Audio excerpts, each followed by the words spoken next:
welcome everyone to McKinsey's DE&I speaker series, Diverse Talent in the Tech Industry. I am Shalana Melton, a panelist for today, and a product adoption expert on McKinsey's technology and digital team. I partner with the team to design innovative strategies and solutions that influences user behaviors and experiences aimed at driving increased adoption of our technology solutions. So why are we here today? Today, we're here to have a candid conversation about hiring, retaining, and supporting Black and Brown talent in the tech industry. We'll share our stories about our careers and discuss different ways to enable people of diverse backgrounds to thrive, and what we're doing here at McKinsey to attract diverse talent to our new Atlanta Tech Hub. We invite you to lean in and learn firsthand about meaningful projects and also challenging projects that we've had throughout our careers, while also learning about different tech careers at McKinsey. Next, I'll pass it along to my esteemed colleague, Shaquana Brown, who will introduce our other panelists for today. Thank you. My name is Shaquana Brown, and I'm an Agile coach here within McKinsey Technology and Digital.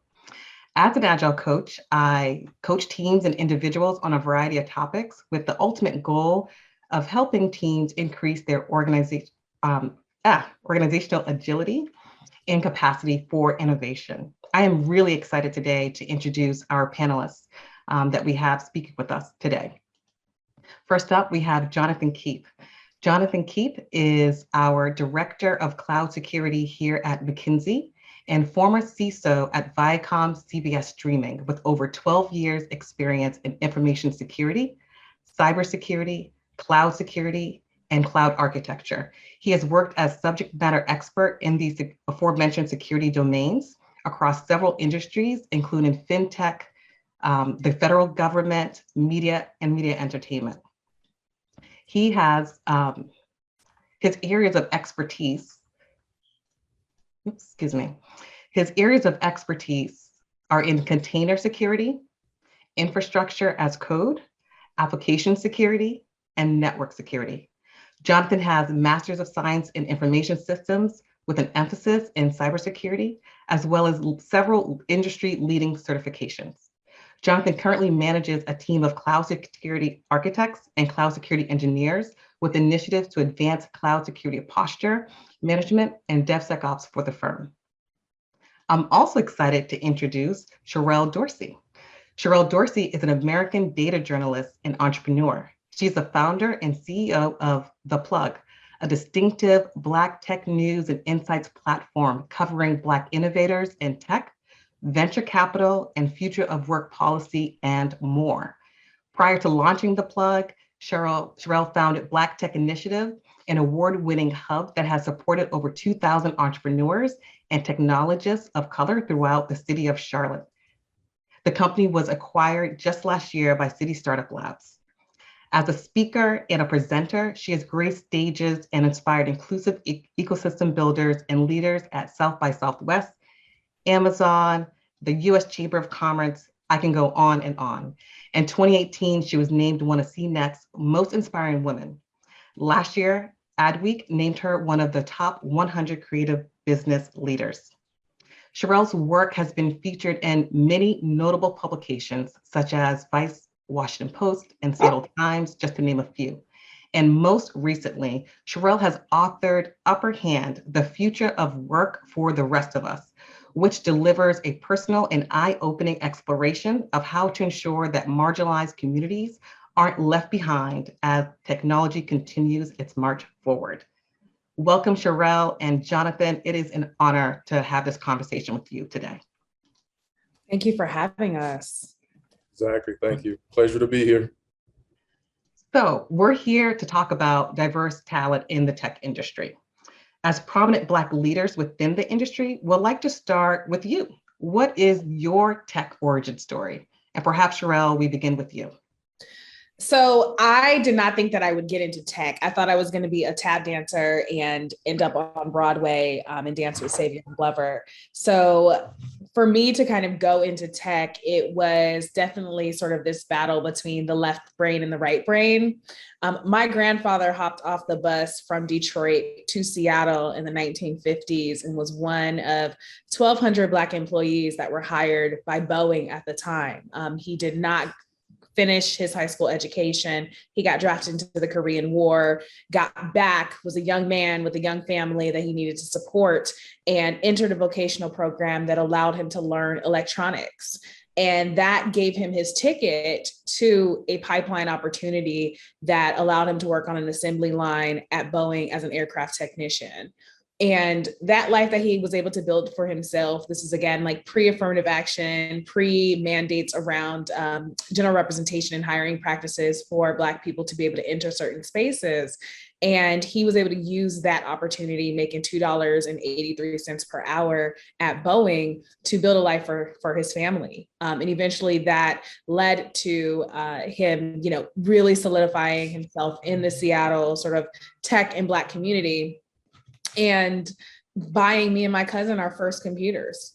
Both me and my cousin grew up in single parent households. So getting a personal computer in the early 90s when we were using dial-up and CD-ROMs, that truly started off my adventure in the World Wide Web, and continuing on to learn how to code in high school, working at Microsoft over the summers, and just really falling in love with this idea of creating something out of nothing and using ones and zeros to bring my ideas to life. So that is truly what started my adventure, was my grandfather, being that catalyst. And so I love to start that story there, because it was kind of a non-traditional path. So thanks so much, Sherelle. How about you, Jonathan? Like Sherelle, my career into technology and cloud security and cybersecurity was a total accident. So I grew up in Myrtle Beach, South Carolina, one of 4 children in a middle-class family. My father was actually a police officer.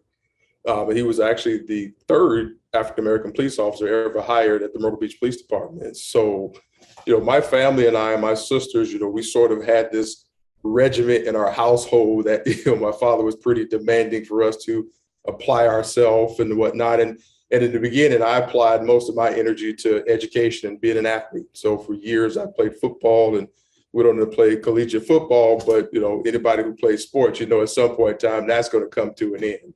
So I had a couple of things I was interested in. I did pre-law for a little while, but I was always kind of driven by technology and how technology drives everything else. So sort of like with my father having that law enforcement background, around 9/11, shortly after 9/11 happened, a lot of agencies, especially police agencies, started doing forensics investigation, cybersecurity forensics, and whatnot. And I decided, I have nothing else to do. Why don't I try taking some classes and see what this, cyber forensics thing is all about? But, it became sort of a natural fit for me. And taking those courses, and at the time, there was very few people that had that certification.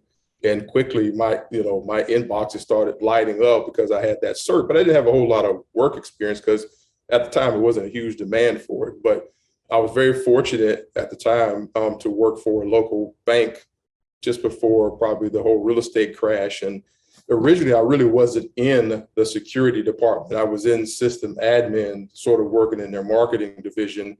And they had just created some mobile apps, and they were really trying to make sure that they were able to maintain customers and retain customers. And just so happened, they launched an app, and the app got hit with a denial of service. Well, the assumption was it was a cyber attack or some sort of security breach. And this predates cyber, so it was more IT security. But come to find out, it really was not. But because a lot of people didn't have the background and the understanding of the application architecture, the security team kind of came to me for my insight and my expertise. So I kind of walked them through the process of the protocols and the procedures of the application. We did our investigation. Come to find out, it wasn't a security breach. It was a good thing, just a load balancing issue. And like probably the very next day after we made that discovery, the security manager for the bank at the time comes in my office, and he was like, would you like a job? And I'm like, sure, how much are you paying?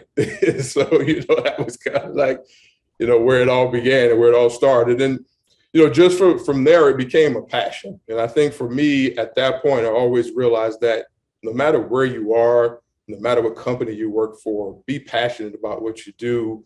That passion, that energy, and that desire and that enthusiasm will just take you through your career And a lot of that stemmed back to my childhood foundation, from my father and my mother, of just teaching us to really apply ourselves, have that motivation, have that passion, and no matter what else is going on around you, it will continue to drive you to be successful. So that's kind of my story. So it's interesting, Sherelle and Jonathan, you both kind of stumbled into the IT industry and your experiences were influenced by either your grandparents and your parents. We think of some talent in the Black and Brown industry may not have those opportunities, and some may have that misconception as tech is just engineering or it's just computer science. What do you say to companies? Say this is how you drive awareness about the different opportunities, about IT, about cyber, about product management, and feels like what Jaquan and Ari, and what would you say to companies? Here's how you attract that population, and here's how you drive awareness about other opportunities in the IT industry. Yeah, I'll go ahead and jump in here. Obviously we have a completely different world these days, right? The pandemic really ushered in these sort of new kind of communities and sub-communities that have emerged.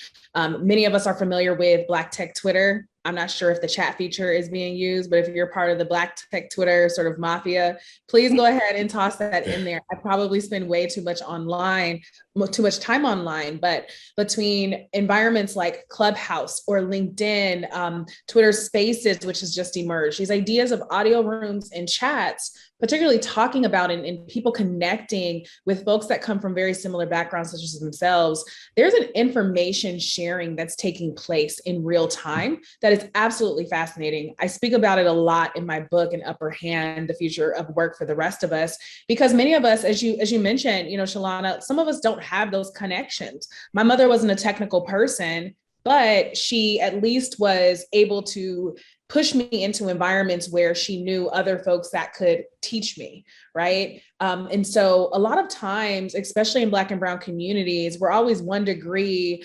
away from an opportunity, be that maybe a teacher that knows about a program that, that they're going to recommend to someone's parents. Or I dedicated part of my book to Mrs. Smith, who I met in a church basement, an older woman in Charlotte, North Carolina, who's raising her teenage grandson and wanted to ensure that he got some technical skills, but did not know where to start or what kind of language to use. And so a lot of times what's happening now is, as we're becoming more visible in an online environment, we're sharing language. We are sharing resources. We're teaching people about internships and fellowships that they may not have been aware of whatsoever. I talk to my younger mentees and I'm always like, look, don't just go to college and get your piece of paper. College is about building your networks, building your social capital, and really ensuring that those relationships lead you to new opportunities, because the more information we have access to, the more we can take advantage of these opportunities. So all of that to say, when we think about tapping tech talent, it's not always going to look like the same environment. It may not always be the kids in the AP classes. It may not always be the kids that take full advantage of the high school or college internships. Not because they're not interested, but half the time they just don't know, or those kind of networks are not made accessible to them. So where they are online is they're asking questions in chat rooms about certifications. They're talking about how they're transitioning from one career to the next, and they're looking for support. They're looking for mentorship.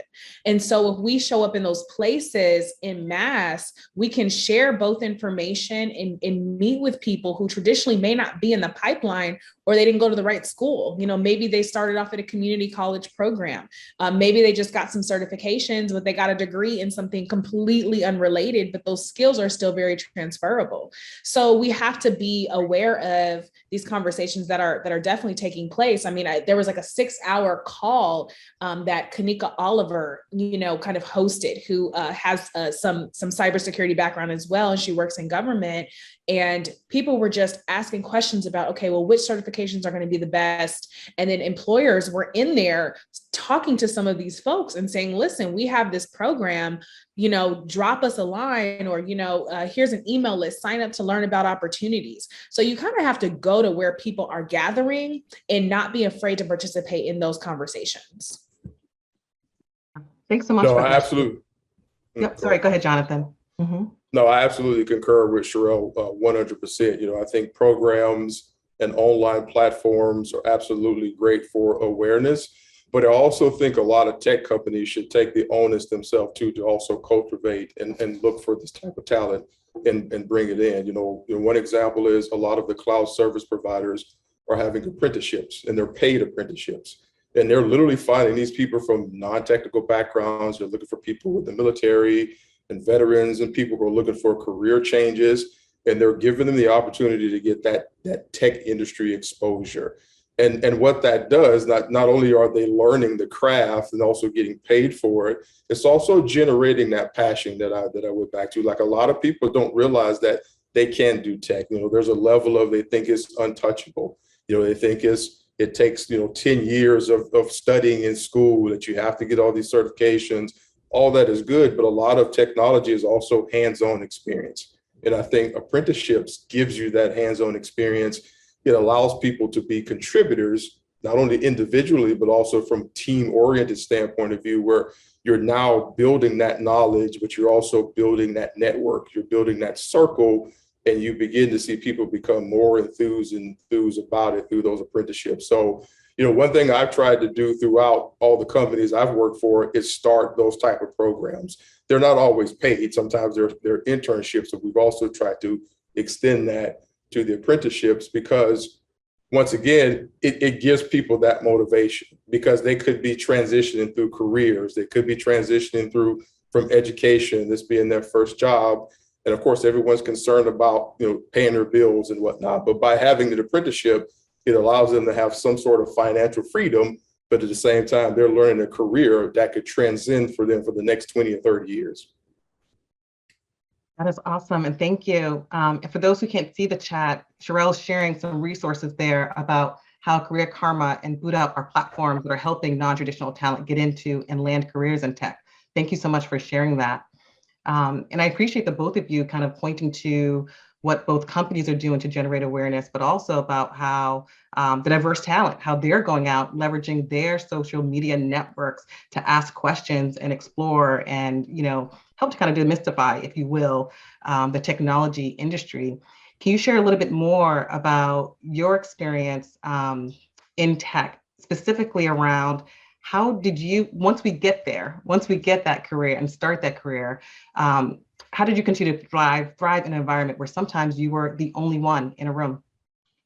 Oh gosh, I was the only Black person and the only woman on my team when I was at Uber. And, I would love to say that was like my first experience with that being the dynamic, but it wasn't. It was kind of a theme in so much of my career, even in my academic career. Just obviously, I would have went to Spelman like my family wanted me to. That would have been a different story. But overall, that typically is the case. And I think as Black and brown people in this country, and obviously depending on where we live in this country, that typically is the case. A lot of times you do know how to navigate, around it, how to tuck yourself in again. There's a lot of, there was a lot of fodder years ago when Sheryl Sandberg came out with Lean In, and, kind of in the private group chat, it was, well, underrepresented people don't get to lean in, right? Because the environment is just not designed necessarily with us in mind. And so I think I took those sentiments and the realities into each and every experience that I had. And, for better or worse, I learned how to move in those environments. I think I learned a great deal. I tried to take everything that I could in terms of, how do you develop a very strong work ethic? How do you speak up in meetings when your team full of guys is always kind of talking over you, right? How do you advocate for yourself when there's not necessarily a sponsor on the ground? I'm sure that working for more established companies, the dynamic is very different. We used to joke at some of the startups that I've worked at that, you get someone who's over the age of 30 that joins a team, there's finally an adult in the room.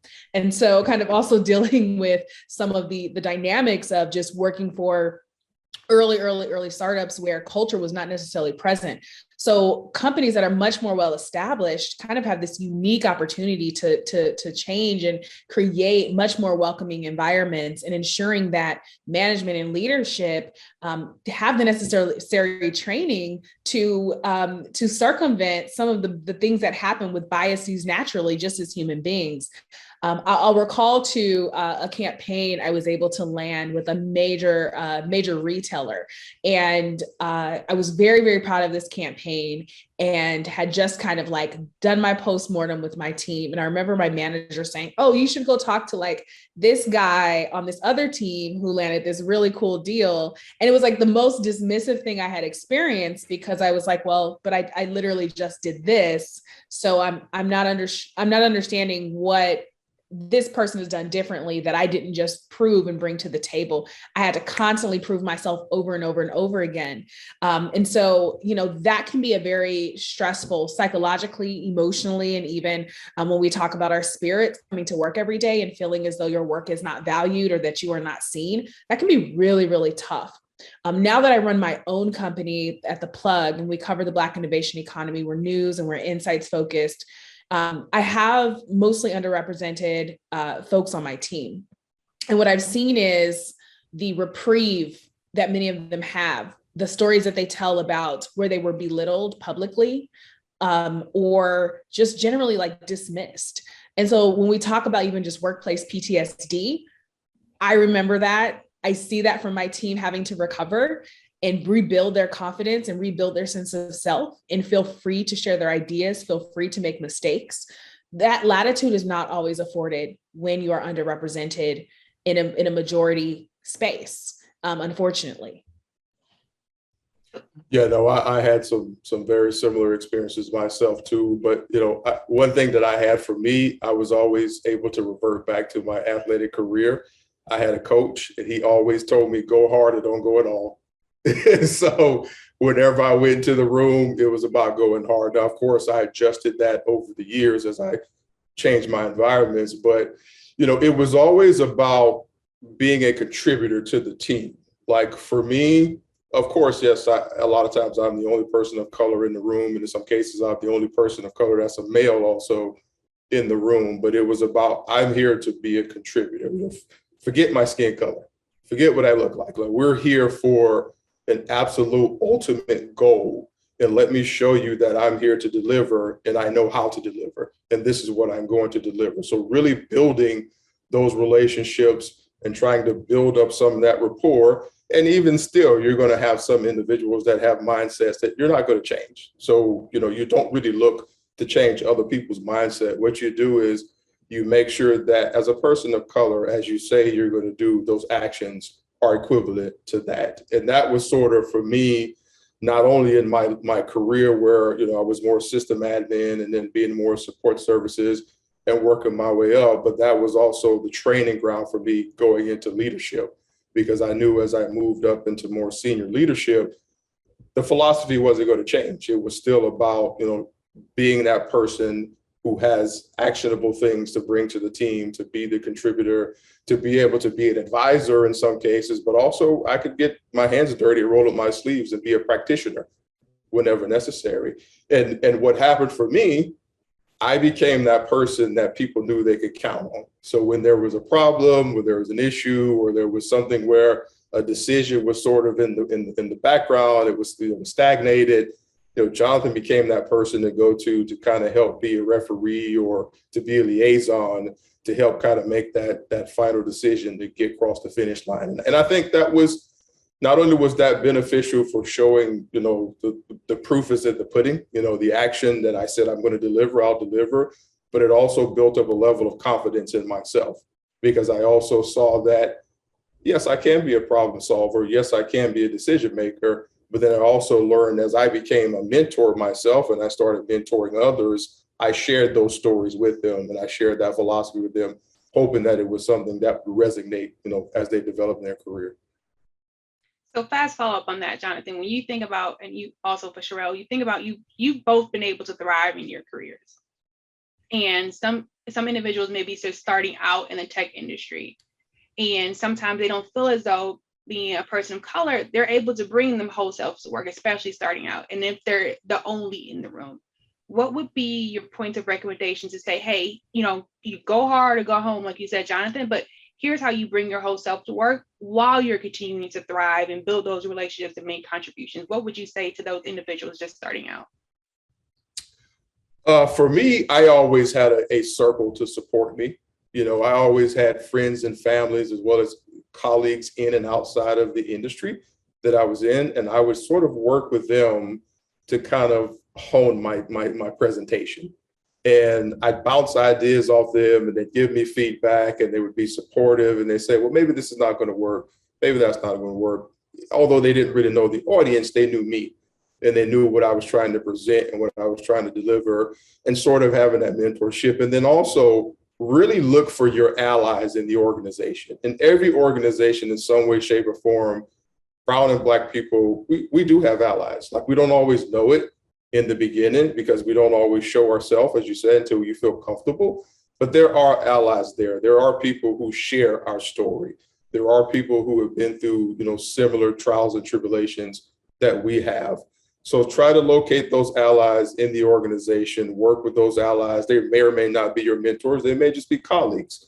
They may just be associates. But get those people to support you, share ideas. And once again, just hone your presentation, knowing that be true to yourself, be true to what you're going to deliver. And that's going to be received in one way, shape, or form. You're not going to please everyone, but still, you're going to find that place somewhere in that organization or some organization somewhere. I love what you said there, Jonathan. I found that especially early on in my career, one of the books I read was The First 90 Days, something Watkins, I forget his first name, but that really helped me a lot. And I think about this, especially when we're talking about Gen Z entering into the workforce. I think about the fact that a lot of my mentees had to graduate in the heart of a pandemic. I graduated from college in the heart of a recession. Again, the workforce changed drastically. So a lot of the same advice that I had kind of gotten throughout my high school and college career was no longer applicable within the work environment. And you really, really had to hustle and be intentional about how you showed up in the workplace. And so I think that for anybody, for sure, having a plan going into a work environment, whether it is sort of a new one, a large one, a remote one, shoring up those contacts and shoring up those allies, as Jonathan said, is very critical. And that might mean something as simple as like, can we set up, a 15-minute coffee chat, to learn about, someone in their role, how long they've been there. Just getting to know people, I feel like helps to slowly build up a level of rapport to make it much more comfortable when you're in a larger setting to share your ideas or to voice your ideas on a topic or a project or what have you. And so when we talk about that go hard or go home, you have to think about that just for yourself, not just for the organization that you're serving. As much as you are there to serve, you're also there to grow, develop, and meet your own goals and really establish those for yourself. And so, for me, I think the cheat code truly is building those relationships on the sidelines, asking where you might be able to be helpful, in doing like small things like, hey, I just read this article, this made me think of you. I wanted to make sure that, you saw it. I'd love your thoughts on it. These kind of small like things that help to slowly build and develop relationships and show people that you're valuable, not just on the day-to-day 9 to 5 or whatever hours that you work, but also even outside of that, as you're kind of looking across the department around, who else might be helpful or beneficial as you start to think about, where you're taking your career. So definitely encourage those to even recommend that book, The First 90 Days, that gives us such a great foundation in which to move. Awesome. Thank you, both Jonathan and Sherelle, for that and for sharing some of your tips and strategies for Black and Brown talent to thrive within this particular industry. I want to double click on something that we kind of tease out a little bit in the earlier conversation around what companies can do to attract talent. So some industries, such as the tech industry, struggle to attract entry-level women, and the pipeline is smaller just in general for Black and Brown people in general, Black and Brown women. How do companies fix this? Like, how do we fix this pipeline issue as the talent goes from entry level to C-suite? Sherelle, you want to go? Yeah, I'd love to hop in there. I think that specific programming, targeting folks of color is helpful because what it says is we have created a safe space for you. And I think that we're starting to better understand safe spaces across this country, and then especially in larger environments. I know that McKinsey has a program specifically for early career professionals who are looking to either work at McKinsey or are looking to kind of climb the ranks. Things like that provide an entry point and a door specifically to sponsors, to mentors, to learning and understanding an organization. When we think about sometimes early career professionals, especially those who are Black or Brown, some folks are coming from completely different countries, learning different context clues within the business environment. Some people are for the first time accessing resources that as a first generation college student is completely foreign to anyone within their family. And so those safe spaces, they're not to coddle people, but they allow you to kind of meet people where they are, to learn. Again, language is important, information is important, and how we use that will unlock opportunity for people. And so continuing to kind of drill down, is there a women of color program or conversations like this, where we're having very direct, very honest conversations, your speaker profiles, the kind of executives that folks have access to. Are there future board opportunities? Are there even volunteer opportunities that help people engage with communities that look like them about issues that they care about? And so I think there's a plethora of things that can be done on a cultural context that are completely integrated with a company's core values and mission, but are expanded and create a sense of belonging that isn't just focused on the individual, but at large, the values of folks of color who want to know that, hey, if there's going to be a company retreat, we're not going to a place or an environment where I may be skeptical of being in that space. I had a colleague who literally told their manager, like, hey, I am the only Black person on this team. We're going to a place that is not very Black and has a history of being a sundown town. I am very much concerned. These are small ways that you create a sense of belonging and consideration for folks of color that I think get overlooked completely. And again, if you're going to make a donation to an organization that is working on a specific challenge, have you also looked across the spectrum in your local communities, or have you taken a poll with your Black and Brown employees about, well, what kind of missions do they want to support? What kind of organizations do they feel like they can, that they can give back to? And not just like, let's write like a blanket check to the NAACP, which is fine, but sometimes that's the default, and there's so much more richness. And so I think that it can be so expansive and so creative in terms of creating a space for belonging. Absolutely. Jonathan, did you want to add? I didn't want to cut you off. No, absolutely. No, once again, I absolutely, concur with Sherelle. I think those programs at entry level, creating awareness, creating platforms for Black and Brown people are basically a starting point. I do think there is an area where organizations can also improve upon that. And that area of improvement is, let's show these individuals what their future looks like coming into this company. I think a lot of people come in and they don't see people that look like them, or they see maybe one or two people sprinkled in the organization. So does that really give them a true depiction of their future if they come in?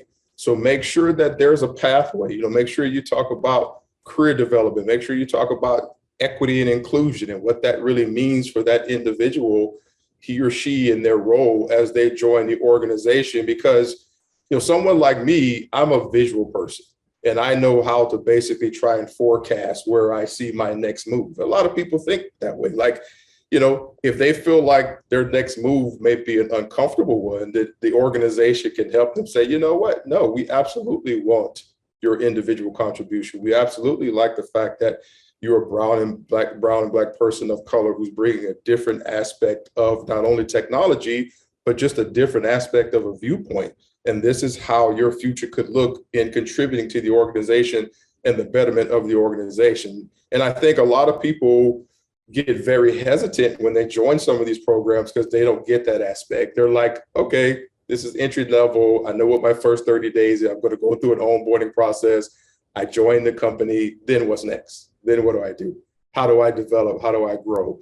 And I think that's where a lot of companies could make improvement and really have that guidance there for that individual. People as a whole, brown and black people, people in general, they always look for some form of guidance, especially if they're going into a situation where they're not familiar with, a situation that they may not be totally comfortable. You're going back to Sherelle's example. If someone knows they're the only person of color going to a workshop or someplace and they're going to an area that is not conducive to people of color, they want some guidance. What does that mean for me? How do you make sure that I'm safe?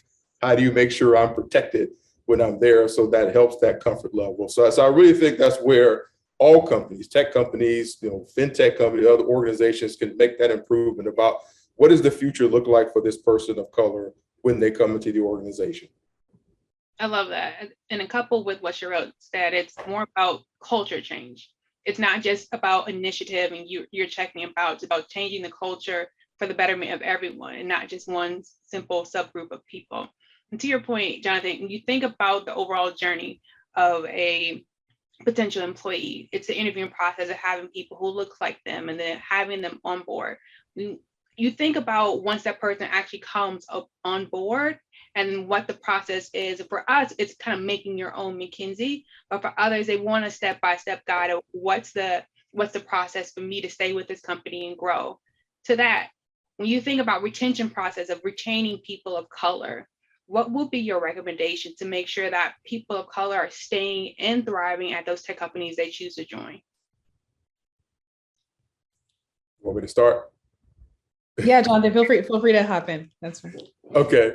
I think for me, what resonates, it goes back to tapping into people's passion. So when someone joins an organization, you do this skill assessment. And of course, there's, curriculum requirements and criteria for the job, but then everyone, even within those criteria, they excel at one thing or another.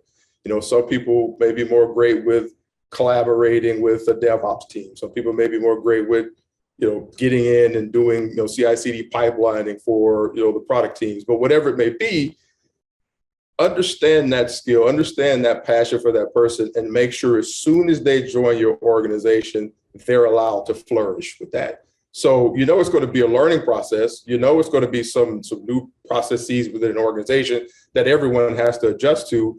But that person came to your organization with a set of skills. That person came to your organization with a set of viewpoints. Make them feel comfortable, allow them to flourish, utilize that, and you'll see they will automatically evolve and develop and grow into the organization, and not only understanding the organization as a whole, but immediately becoming a contributor to that organization and making a difference and feeling like, okay, now I have a place that I belong. I definitely agree on that end as well. I think there also still has to be mechanisms around measurement. And so really understanding how folks of color and Black people are getting promoted, how often, and also what opportunities have opened up for senior leadership roles, even board roles. I think doing a full assessment and really understanding your numbers gives a great baselining starting place. If you haven't had a Black person in a director role in over a decade, that's a problem. And you have to go backwards and look at and understand, why have we not seen representation in this particular role? Why haven't we seen a woman in this particular role? Why haven't we seen, whatever kind of identity there is? How do we start to use a level of measurement to understand where some of the holes or the gaps might be? And then how do we better investigate? Are we providing assessments? On my team, we started doing monthly assessments, very easy, happy face, sad face, sort of assessments on comfortability, company culture, things like that. Our team saying we want more time to just shoot the breeze and catch up and be human, amid all the crazy. And so I think those are other ways to really kind of tap in as well, and make people feel, again, belonging matters, but also, as you are talking about all the great wins that you have and all the great programs and all the money spent on diversity initiatives, can you also show and demonstrate that this truly has been a friendly environment for various groups, so particularly Black and Brown communities, and Black and Brown people who come from those communities, and being able to see, like, has their ascension actually taken place? If they've been here for 3 years, how many promotions have they received? What have the performance reviews actually looked like? You know, again, I think there has to be an audit that is also measured by the numbers as well. I love that. I love that recommendation to take an outcome-based approach towards really seeing if we're being really serious about, you know, retaining Black and Brown talent, right? We should have metrics that kind of demonstrate that. Like, we should be able to see that in the data, if you will. I do have one story I'd like to share back Absolutely. to the point of promotion, and my father would kill me if he knew I was doing this. As I mentioned, you know, my father was the third Black police officer ever hired, you know, in Myrtle Beach Police Department. So, you know, a Southern town. My father was there for 20 years before he got his first promotion. He constantly watched other people come in that he trained and he taught how to do the job, constantly get promoted before him. But in 20 years, he never got discouraged because it was something that he loved and something that he was passionate about. And that's something that's absolutely resonated with me. And I try to share that methodology with anyone that I work with or anyone I mentor. And I'll be the anti of that. Understanding that during your father's time, there were probably very few options for transition. But we live in a day and age where folks are at companies for 2-3 years, right? And we are competing for talent all the time. So you better believe that if someone's not getting promoted after 2 years, they have the performance reviews and the outcomes and the validation of their work being of value to the company, they're either going to get poached or they're going to find someplace else to go. And so we have to also keep that in mind, that it's not just about, you know, sort of a racial undertone. It really is. We are competing for talent at the end of the day, and people have options, especially in a remote environment where some people are working 2 and 3 different jobs at the same time. I know that we've all seen those articles. And so, you know, this is truly the Hunger Games for employers, especially amid what we're calling the Great Resignation. You know, folks are not going to stay where they are not being awarded for their work and for their efforts or being seen. And so we have to just keep that in mind, that, like, as much as this is about providing opportunity, it is also ensuring that, like, employers are not skipping out on keeping the best talent possible on their teams, because they will definitely, you know, go elsewhere. It will. No, right. It will. Yeah. And I appreciate that focus on, you know, the competition for talent. And that kind of relates to my next question, which is around hiring. What guidance might either one of you have for finding, attracting Brown and Black talent in specific areas or cities that aren't necessarily being prioritized in this effort? And I know, Sherelle, maybe you can start, because I know that you in your book talk about being a Seattle native, and there's like a lot of history there. Mm-hmm. Absolutely. Absolutely. I mean, I've always had the privilege of living in larger cities, and so having a very different experience. But even when I moved to Charlotte, North Carolina for about 5 years, you know, that was a very different kind of market to navigate through. And when I think about this, again, this kind of remote nature of work and the ability to find people in environments that we typically do not look for, we have so many great tools and connectors that are emerging in kind of this, like, 3rd tier market of job seekers. And so I dropped the references there: Career Karma, which helps people understand, well, what area of tech would they most be interested in, and what kind of training can they connect to that is going to be the most, they're going to get the most bang for their buck. And then you have kind of that downstream effect of a new company called Boot Up, which is then finding those folks jobs and connecting them to employers. Tech conferences, particularly Black tech conferences, have really sprung up over the last couple of years, even in places like Indianapolis, Birmingham, Alabama, all of these environments where, again, you may think, again, you know, California, Seattle, New York, Atlanta, what have you, are going to be the places for top tier talent. But we have to realize the net effects of the rising cost of houses, I'm about 5 seconds away from ditching my car with the gas prices and where they are right now. And just all of the challenges of what it means to live in a big city and people having this mass exodus into environments like the Midwest being an incredible source for talent, the cost of living being much more favorable to employees, and employers even deciding to set up offices in these environments where most of their employees are willing to sort of gravitate toward. So again, I can't stress enough, showing up in these places, in these environments. I'm starting to see this trend of some companies building this kind of community-esque relations role that coincides with like recruiting, where some of the conversation is just hosting dinners in cities with ecosystem leaders, Black and Brown ecosystem leaders, and learning more about the market and where to build relationships. Some of that on the ground, human to human contact that allows you to have a sense of presence and build up a sense of trust. And then as you're starting to recruit, you've already sort of primed the environment and you can start to attract those people into your roles. And so there's a lot of creativity taking shape. And as I mentioned, hopping into these conversations that a lot of like folks out of Black tech Twitter or Latinx Twitter or Native X Twitter or what have you, are having online that are specific to how do you get into tech? If you're a data person, which conferences are you going to? I mean, you can hop into those conversations and just listen and connect with the organizer, co-host something like that.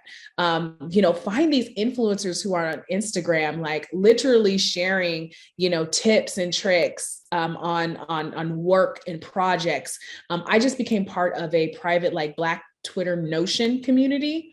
And we literally just opine every single day on how to increase productivity in work through Notion templates. It is the nerdiest thing I have been a part of in a very long time, and it delights my entire soul. And so again, I think that it's they're all there, and you can kind of show up and authentically build that community as part of a recruiting strategy that's a little bit more robust. I love that push to kind of like, again, go beyond just the typical recruiting tactics, if you will, go beyond just, interviewing, submitting the job offer. And it also links into what the two of you talked about before about ensuring that in order to retain the talent, let's say we did get them in the door, right? But in order to retain the talent, we need to create that environment of belonging, that culture of belonging there. And it starts even before we get them in the door while we're trying to recruit. Jonathan, did you have any thoughts about that as well? Yeah, I mean, for me, I was very fortunate to work out of Silicon Valley for quite a few years, and being with organizations based out of that area, San Francisco in particular, I was very connected to the recruiters who were, some of the best recruiters I've ever seen, and they always diversified the talent pool. Like they had so many different techniques to be able to diversify talent, and then also another technique they had is good people also know good people. So they really had this circle of, new hires, and the new hires also had their circle. The new hires also had other people they knew. But then in addition to that diversified portfolio of talent, they also, once again, they offered accommodations to those individuals. I mean, I've literally seen them recruit someone out of a region, out of North America, and basically make housing arrangements for that person because that person was the right individual for the organization for that particular role. That person at the time really had no way to set up housing for themselves. And I've seen recruiting in the organization make that a possibility. Imagine the difference it made in that person's life. I mean, it totally changed that person's life. And now it changes their family life and their friends, and they're bringing these people to the organization. And it was just a continuous pipeline of that diversity of people who felt like they were the organization. It wasn't just that they were a number, they were brought in because of what they could offer, and they got a chance to be a part of an organization that cared for them. Oh, thank you for sharing that. So Sherelle, I don't want us to close without double clicking a little bit more about your book, The Upper Hand. Do you mind just sharing with us just a little bit more about the book and what you're hoping readers will get out of that? Absolutely. I'm going to unblur my background and share just the cover. I'm very, very proud of this cover. Again, I dedicated this book to my grandfather and also Mrs. Smith, who I met years ago in Charlotte. And the goal here is to be an information access point for those who are traditionally overlooked or underconsidered in this space of technology. And I called it Upper Hand, the future of work for the rest of us, because all of the future of work conversations that have pertained to Black and Brown communities have been about racial wealth gap, exclusion, autonomy and automation, really changing and transitioning and moving people out of jobs as it pertains to Black and Brown folks. And so I wanted to write a book that gave people a lens and a resource on what to do, since everything felt like it was going to be happening to us. How can we go and take the upper hand and navigate our lives and our careers and have the conversations with our families that will help us to create strategies to ensure that we do not continue to get left behind? As I mentioned, I'm from Seattle, Washington. The Seattle of today is not the Seattle that I grew up in. I learned how to code in a former storefront turned into computer center in the inner city of Seattle. Today, that property, that entire neighborhood that had been redlined in the 20s to the 60s, where it was predominantly Black families that had migrated from the South, is no longer affordable, and mostly Amazon and Facebook employees. And so when I preface that primarily because, again, this could have been a community that had a 10-minute bus ride to downtown who could have been onboarded into these particular jobs. And so I challenge companies to think strategically about, what does the next generation actually look like? What do the next 10 and 20 years look like? Because that's going to be key to ensuring that you're tapping communities of color, you're partnering with schools that typically are not considered for opportunities for fellowships or internships or things like that, or pipelines towards talent, so that we don't look up again and every single major city or every single city is now devoid of Black and Brown talent because they've been pushed to the outskirts and pushed to the margins.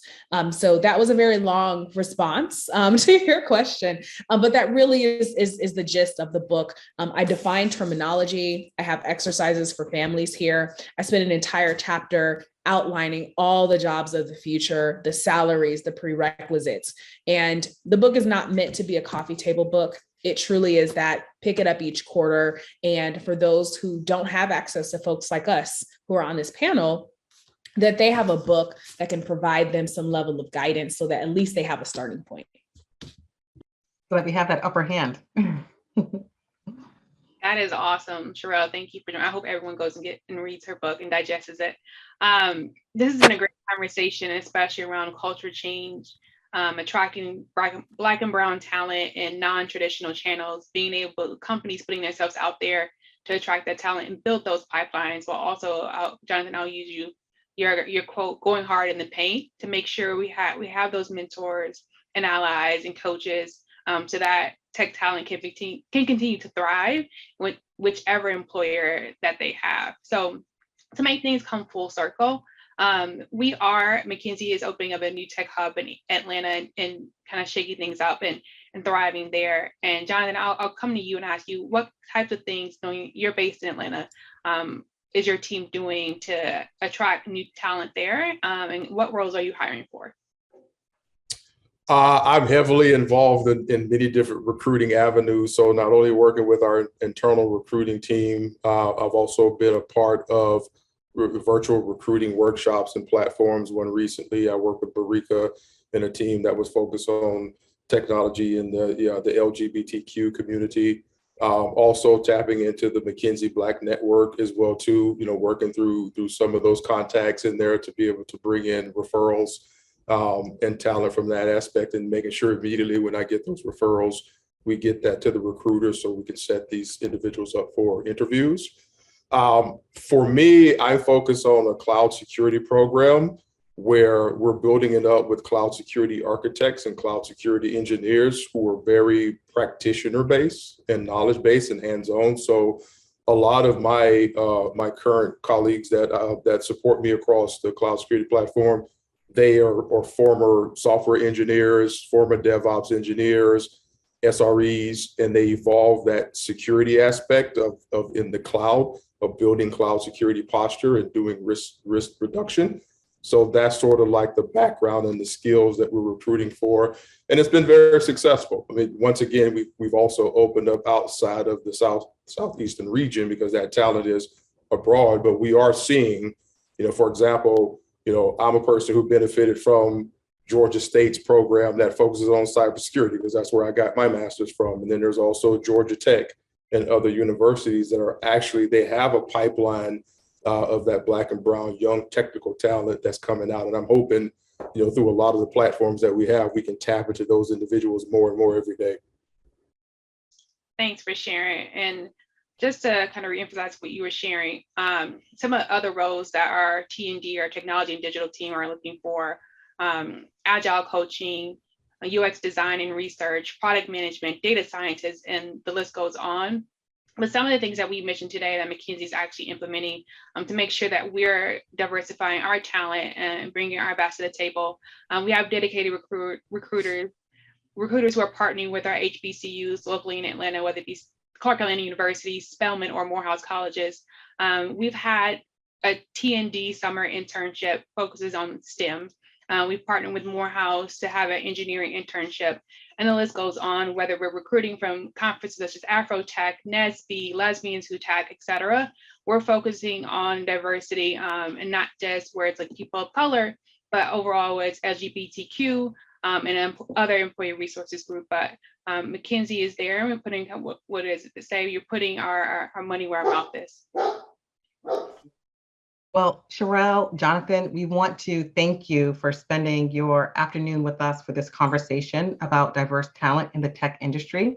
Any final comments before we close?